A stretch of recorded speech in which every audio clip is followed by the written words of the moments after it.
Hello po mga kapraps, dito tayo ngayon sa isang property na for sale at ito'y matatagpuan natin dito sa bayan ng Liliw, Laguna. Ito ay isang farm lot. Ito katabi lang po mismo ng kalsada yan. Mayroon ng bakod na kawayan at sa magkabilang gilid may bakod na rin po ito na barbed wire. Ito po ang frontage, bali ang sukat nito ay nasa 70 meters ang frontage. So malawak din yan mga kapraps. Pantay na pantay ang lupa, pwede nyo ipasok ang inyong sasakyan sa loob ng property. At ang kagandahan mga kapraps, meron itong boundary na sapa sa bandang likuran ng property. At meron na rin tayong gate na kawayan. Ang distansya dito sa town proper ng Liliw at saka sa provincial road ay nasa 8 minutes travel time.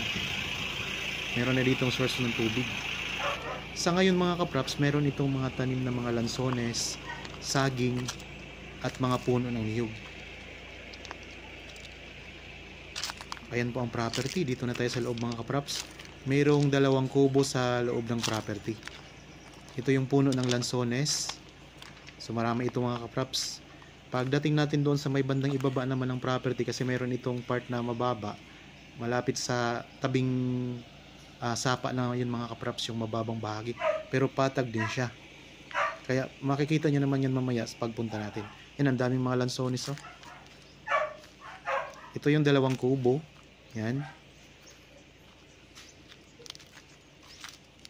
patag na patag ang lupa mga kapraps.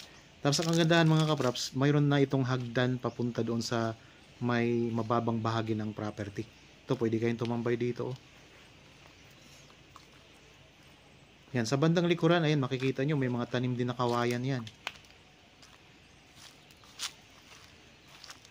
Daming mga niyog mga kapraps, oh.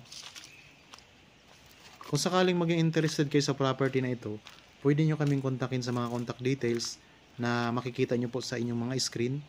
Meron tayong Viber, cellphone number, Facebook Messenger, WhatsApp para sa mga OFW nating mga viewers ngayon. So yan, may income na rin po ito kasi yung niyog at saka lansones yan, mga namumunga na yan mga kapraps. Okay, pupuntahan natin yung ibabang bahagi ng property. So ito po yung sinasabi ko kanina na hagdanan. Tara po, punta tayo. So kung sakaling mabili nyo ito mga kapraps, pwede nyo pa itong i-develop ang hagdan. Pwede nyo gawing semento, nasa inyo na po kung paano nyo i-develop itong property. Pwede kayo ditong maglagay ng resort o i-develop nyo as resort itong property. Pwede rin kayong maglagay o magtayo ng inyong rest house kasi maayos din po, aliwalas din po ang klima dito, malayo sa pollution at tahimik yung lugar mga kapraps.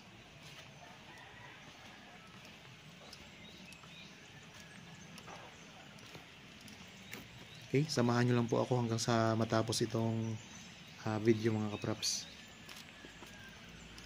Pupunta tayo doon sa may tabing sapa. Yan, nandito na tayo sa baba mga kapraps. Galing tayo doon kanina sa may bandang itaas. Okay.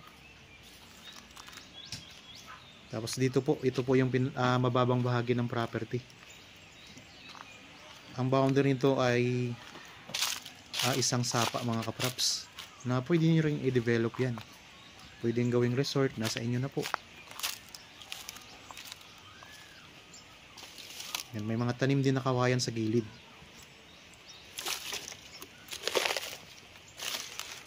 Ito na po ang sapa. Palibot po yan, paikot yan mga kapraps.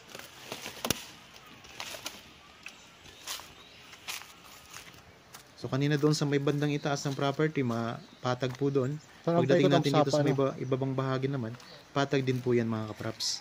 Tapos may mga tanim din ng mga lansones.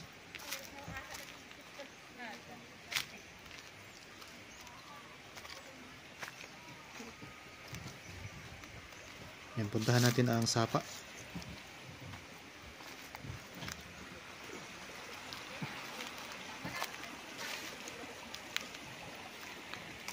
Ulitin ko lang mga kapraps ha, ito'y matatagpuan natin sa bayan ng Liliw, Laguna. At ang sukat nito ay 6,486 square meters. Ito ay titulado. Ang frontage po, pinakita ko sa inyo kanina ay nasa 40 meters. May sakop na isang sapa mga kaprap sa bandang likuran. Dito na tayo ngayon sa bandang likuran ng property.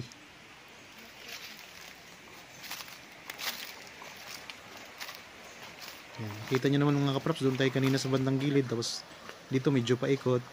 Andito naman tayo, nandito pa rin yung ilog o sapa. Ayan, malinaw po ang tubig.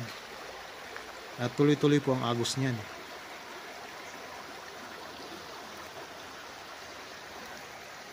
Kaya kung sakaling gusto nyo magpagawa ng swimming pool, mayroon na kayong source ng tubig. Running water yan mga kapraps. So ayun, ang daming mga lansones oh. Yan, may mga saging din dito.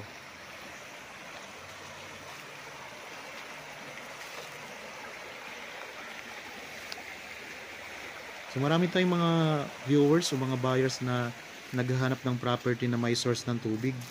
So ito yun mga kapraps oh, napakaganda nito.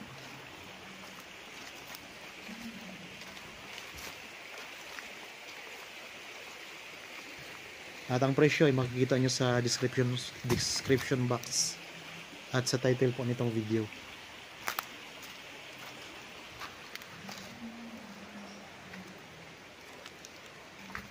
Yan, ito yung pinakasapa mga kapraps.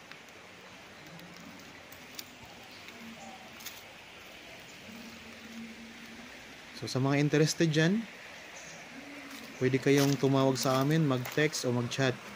Tapos ang karagdagang mga detalye, pwede nyo itanong pa sa amin. At mababasa nyo rin naman po sa description box mga kapraps ang detalye nito.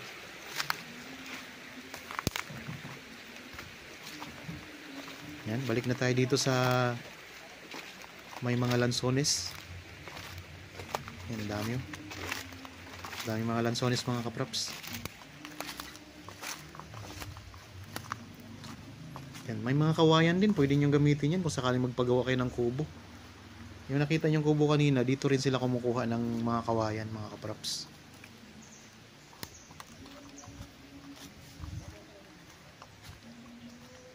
Yan, ang daming kawayan oh. Ngayon ko lang ito nakita. Yan, marami pang mga space ang lupa. Kung gusto nyo pang magtanim ng mga ibang mga prutas, pwede pa dito. May mga mabibili naman tayong mabilis mamunga. Rambutan, mga lansones, durian. Yan po ay mga pwede ditong itanim.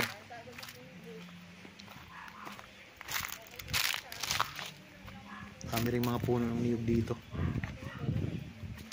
Okay, balik tayo doon sa taas mga kapraps. Akyat tayo ulit.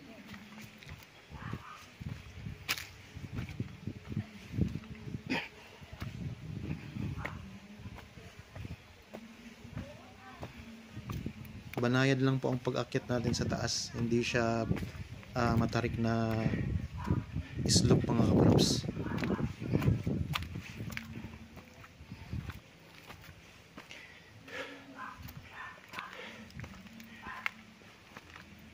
Okay, nandito na tayo ulit sa taas mga kapraps ng property.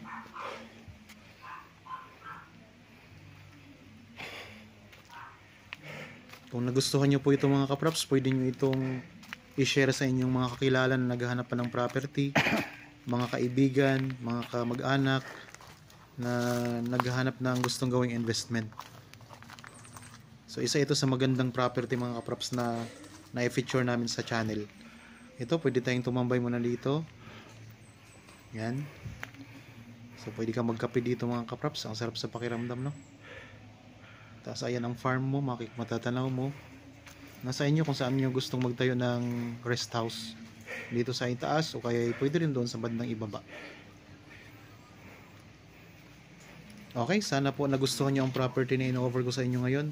Para po sa bago pa lang sa akin channel at napadaan naman po dito sa akin channel, huwag nyo pong kalimutang mag-subscribe at pindutin na rin po ang notification bell para maging updated kayo sa mga bagong property na i-offer po namin.